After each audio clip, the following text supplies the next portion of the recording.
We were talking about terrorism. Yes. So now there is a very strong perception about Muslims that they are involved in this type of activities, and the fact of is they are not.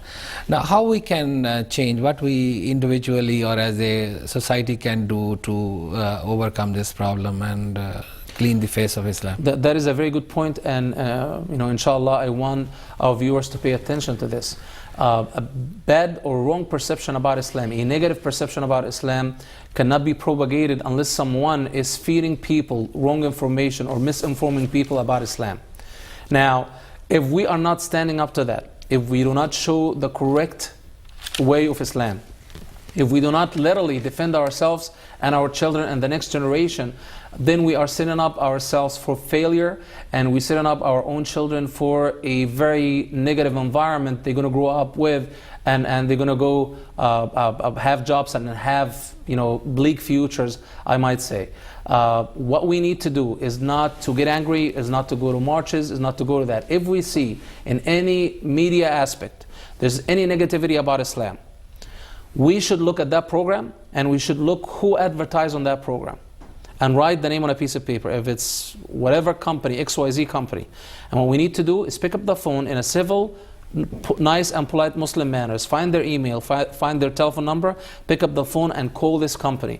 This is wrong about Islam. You are creating a hatred wave against Islam based on misinformation. I will not buy another penny of your product till you drop the sponsorship of that program or that TV host or radio host show.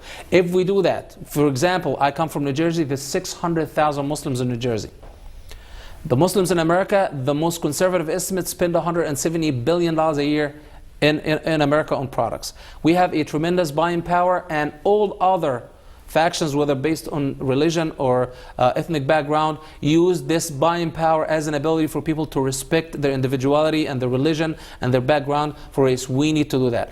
Otherwise, people listening to all this misinformation about Islam will take it as a constant and a fact that Islam is, is conducive for terrorism, Islam this and that, and all that misinformation. And then when our kids who are native-born Americans would go for jobs, they will get the worst job that is out there. When they stand in front of a judge, they will get the harshest judgment. When they are stopped by a police officer in the street, they're going to get the worst ticket. Why? Because we ourselves let it happen.